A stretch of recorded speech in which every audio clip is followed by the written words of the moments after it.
Imagine this. I'm Millie, a 36-year-old woman and a wife. I find myself navigating a rather solitary existence while my husband Francis serves in the military. Yes, he's been deployed for quite some time, and let me tell you, military life isn't all about glamorous reunions and tearful farewells. It's about discovering resilience in those moments in between. Now, Francis is a courageous individual, possessing a quiet determination that I truly admire. During one of his calls home, he made an unusual request.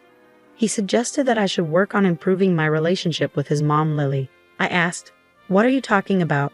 "Well, you see, Lily hasn't been herself since Francis' dad passed away. She's been feeling quite lonely, and to be honest, so have I during this deployment."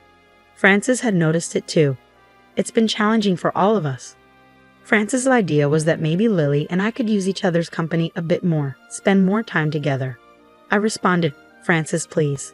I was well aware that things had been strained between Lily and me since the infamous wedding incident, or should I say, the wine incident. Let me provide a bit of context. Our feud dates back to my wedding day. Picture the stress of planning, coordinating, and trying to keep my composure, so I wouldn't come off as a complete lunatic. Though deep down, I knew I most certainly was. I was attempting to relax before taking the plunge into marital bliss when Lily, my dear mother-in-law, seemed determined to push my buttons. She had a knack for it, honed to perfection on that very day. She had an agenda, and it wasn't subtle at all. Her aim was to inject a bit of chaos into my life. Petty actions were her forte. So there I was getting ready and trying to cherish every moment before the big I do, when Lily, with a grin that could only be described as devious, accidentally spilled red wine all over my pristine white wedding dress. Yes, red wine on a white dress. It was like a nightmare unfolding in slow motion. Of course, she claimed it was a mishap, attributing it to her butterfingers because her baby boy was growing up. But I knew better. That mischievous twinkle in her eyes gave her away. She did it on purpose. From that moment on, our relationship took a nosedive. It was as if a layer of trust had been peeled away, revealing the simmering tension beneath the surface. Every subsequent encounter was laden with passive-aggressive comments and thinly veiled sarcasm. What used to be friendly exchanges had turned into a battlefield of snide remarks. It was utterly exhausting, to say the least. So naturally, I distanced myself from the situation. I had no interest in engaging in a feud, but because of my love for Francis and the hurt in his voice, I reluctantly agreed to try and mend our strained relationship. I couldn't help myself. I just felt an overwhelming sense of sympathy for him. He had endured so much nonsense during his time in the service, all that grueling training and those sleepless nights. I knew I owed it to him, at the very least, to make an effort. Besides, it had been several years, and I hoped that Lily had done some growing up in the meantime. I said, "Well, if it's important to you, I'm willing to give it a shot. After all, I'm all about supporting each other." He replied, "That's my girl. I know it won't be easy, especially given your history, but who knows? Maybe you'll find you have more in common than you think." "I'll keep an open mind, I promise," I said. "But just so you know, if she tries to pull any wine-spilling antics again, I'll have a serious talk with her. No more sabotage attempts, I swear." "All right then, let's do this, for you, for us, and even for Lily," he said. "Thanks, Millie. It means a lot to me, and I promise I'll make it up to you when I'm back." After Francis and I had our heartfelt conversation about reconnecting with his mother, I mustered the courage to reach out to Lily. I knew it wouldn't be a walk in the park given our history, but I was determined to make an effort for the sake of my husband and the overall family atmosphere. To my dismay, Lily's response was as passive-aggressive as I had expected. She reluctantly admitted that Francis had given her a stern talking to about her treatment of me and promised that she would try to tolerate me more. The emphasis on the word try made it clear that this wasn't going to be a smooth journey, so we cautiously started spending more time together. It was a rocky start, with tension so thick you could practically cut it with a knife. However, gradually, we began finding common ground, bonding over old family stories and shared experiences. Things were bearable, at least for a while. But then, old Lily started showing her true colors again. It began subtly, those little jabs and digs that seemed to go unnoticed by everyone but me. A snide comment here, a passive-aggressive remark there. It was like a scene out of a high school drama. It was infuriating. It seemed like she couldn't help herself, and it was driving me to the brink of insanity. Months passed, and my frustration continued to mount. I was tired of pretending to be the nice girl who was trying so hard to make things work. I had had enough of the fake smiles and insincere conversations. I couldn't ignore the glaring issue any longer, no matter how uncomfortable it might be. So one day, I mustered my courage and made the decision to address Lily about her behavior. We were at her place, sipping on some tea that seemed more bitter than usual. As I searched for the right words, my heart raced a mile a minute. Eventually, I blurted out, "Lily, I can't ignore the tension between us any longer. I thought we were making progress, but these constant jabs and digs are getting to me." Lily gazed at me with her practiced innocence, but I wasn't falling for it this time. I took a deep breath, my frustration turning into determination, and continued, "You know exactly what I mean. Honestly, I'm tired of pretending. If we're going to make this work, we need to have an honest conversation." That's when things took a turn for the worse.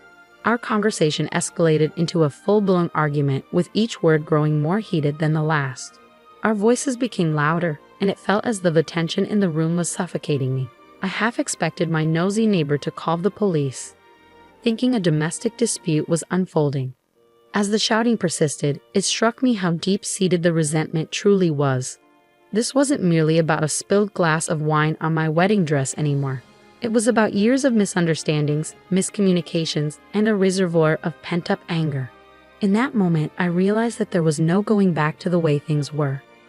Eventually, our argument subsided, leaving the room heavy with the weight of our words. I left Lily's place that day feeling drained but strangely liberated.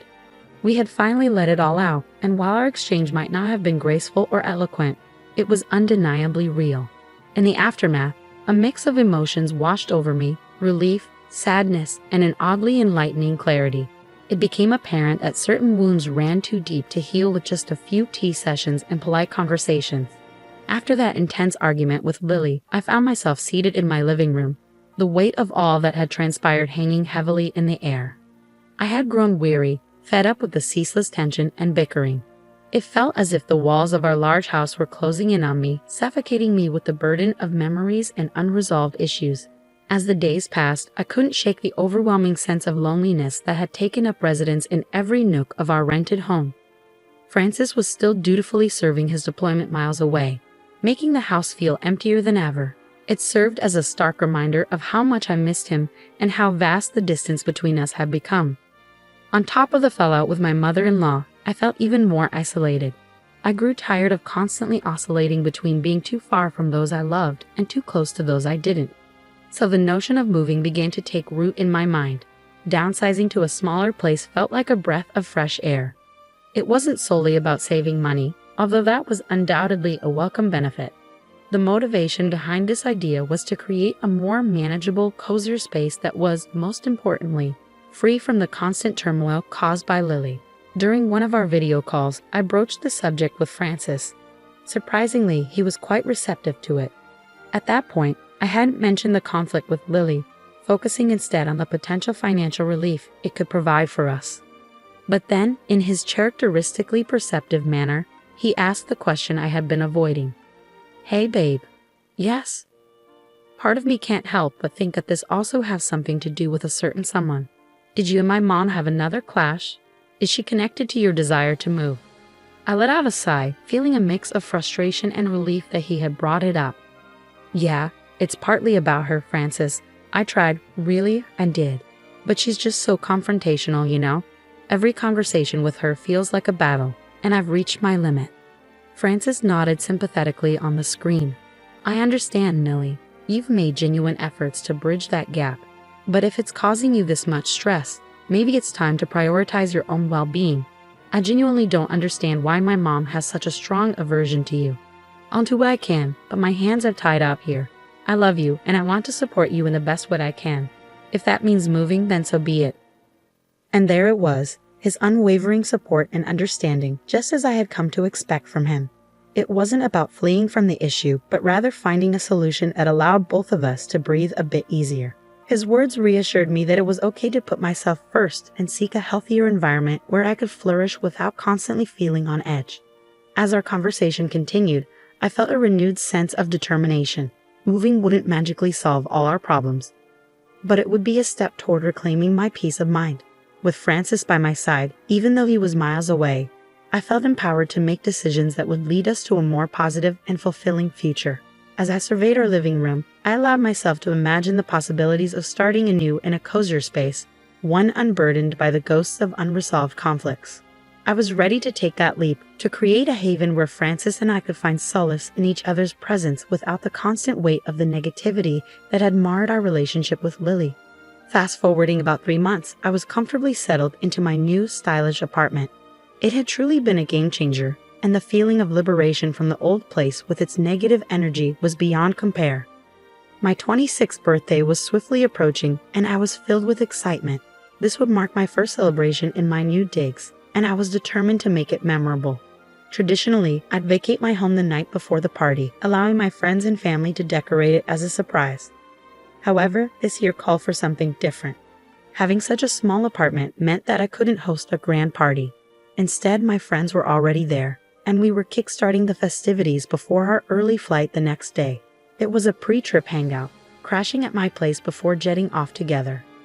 Laughter and lively chatter filled the living room as we geared up for our adventure. But of course, life has its way of introducing change. Amidst all the excitement, my phone buzzed with a text from Lily. Intrigued, I checked it out, and the message read, "Call me now. Something important to talk about." The message was concise and urgent, leaving me wondering what was happening.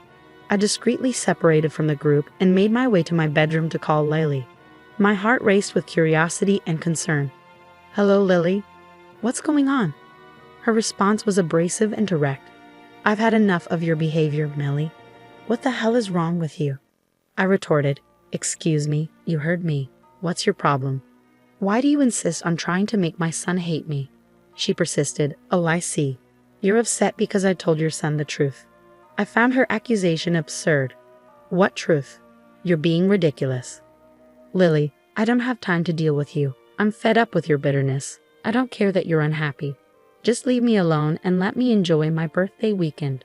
She then dropped a bombshell. "Speaking of that, I wanted to inform you that you won't be enjoying your birthday this year. You should thank me for the heads up." Confused and alarmed, I demanded, "What the hell are you talking about?" She continued, "Well, after not receiving an invitation this year, I felt a bit resentful. So I took it upon myself to contribute in my own way to make your birthday special. You see, I couldn't wait any longer. I broke into your home and destroyed everything. All the decorations, the furniture, everything is shattered. Come to think of it, I did you a favor because your friends did a terrible job at decorating this year. Honestly, it looked like a completely different person was living in that house." My jaw dropped, shocked by Lily's audacious actions. I took a deep breath, my silence stretching out as I imagined Lily smirking on the other end of the line. Finally, she said, "Oh, it looks like I did my job and gave the birthday girl a great surprise. Happy birthday, Millie. Hope you have a blast." I couldn't help but burst into laughter, which seemed to infuriate Lily. "Why are you laughing? What's so funny? You should be in tears right now." I managed to regain my composure. "Oh, Lily, you're quite the fool." "Excuse me? You think you're so clever, don't you?" "Well, I'll admit one thing. You did manage to surprise me, that's for sure. I had no idea you could be so despicable. But you've made a colossal mistake, my dear." Lily demanded. "Oh yeah? What's that?" "That wasn't my house." "Have you lost your mind or something?" "No, Lily, but you're about to once you realize whose house you just broke into and vandalized." I proceeded to reveal to Lily that I had moved 3 months ago. It was an unexpected revelation for her. The old house was history, replaced by a new occupant, Sheriff Liam, who was new to the area and planning to move in with his family. I had met him a couple of times and could already tell he was one of those genuinely nice guys, focused on getting his new place ready for his family. As I explained all this to Lily, I sensed her mood changing. Panic began to set in, and she was starting to freak out. She had just realized that she had messed with the wrong person in a big way. Vandalizing an ordinary home was one thing, but taking on the new sheriff's house was a whole different level of audacity. I heard her shiver on the other end of the line, and I knew she was beginning to grasp the magnitude of her actions. Her voice trembled as she asked, "Oh my God, Millie, what have I done?" I couldn't help but let out a chuckle, though it wasn't a joyful one. "Well, Lily, you decided to mess with the sheriff's home. You're on your own with this one." She began to cry and panic, begging me to help her fix the situation. She didn't even apologize for attempting to vandalize my home. She wanted me to reach out to the sheriff and tell him it was all a big misunderstanding. But seriously, this was just too much. Lily was facing the repercussions of her actions, and I had no intention of coming to her rescue. I had to stifle a laugh as she sobbed over the phone, lamenting that her life was ruined. I didn't feel an ounce of sympathy for her, not even a tiny bit. She had played these games for years, and now it was time for her to reckon with the consequences. It felt somewhat like poetic justice, if you ask me. Please, please help me, she pleaded desperately. I simply shook my head, even though she couldn't see it. Sorry, Lily, you got yourself into this mess, and I suggest you figure your way out. I won't be part of it. I will say, though, you've given me the best birthday present. Music.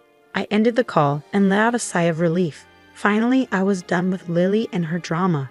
It was time to move forward and live my life without the constant drag of her negativity. As I glanced around my cozy new apartment, I knew I had made the right choice in leaving the old place behind. The next day marked the beginning of my vacation with my friends. We were geared up for fun and adventure, and I was determined to leave Lily's mess far behind me. Throughout the trip, I ignored all of her calls. I had made up my mind that I was finished with her and her toxic behavior. During a break, I managed to reach my husband, Francis, and filled him in on everything that had transpired with Lily. Understandably, he was upset with his mother for her absurd behavior. It seemed like she had finally crossed a line too far, and he was relieved that she was experiencing the consequences of her actions. While my friends and I enjoyed our vacation, I continued to receive updates from friends and acquaintances back home. They filled me in on Lily's predicament. It turned out that, after all her wild antics, she had landed herself in a jail cell. The irony of it all was that she had no one to bail her out. It was like the universe was serving her a hefty dose of karma. I couldn't help but feel a sense of satisfaction hearing about Lily's situation. For so long, she had acted as though she could do as she pleased without facing any consequences. But now, she was dealing with the consequences all on her own, having pushed away everyone who might have been willing to help her. While I was enjoying the sunshine with my friends, Lily found herself confined to a jail cell with no one to turn to.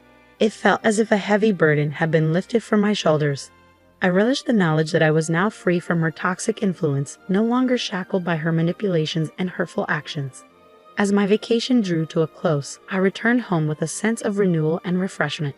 The chapter of my life involving Lily was firmly closed, and I was eager to move forward without her. It was an empowering sensation, knowing that I had taken charge of my own happiness and left behind the negativity that had held me back for far too long. Life continued to progress, and I dedicated myself to cultivating positive relationships and surrounding myself with people who genuinely cared about me. Francis and I grew stronger than ever, united in our commitment to creating a happy and healthy life together. As for Lily, she had ultimately reaped what she had sown, and it was a profound lesson that would linger in her memory for a long time to come.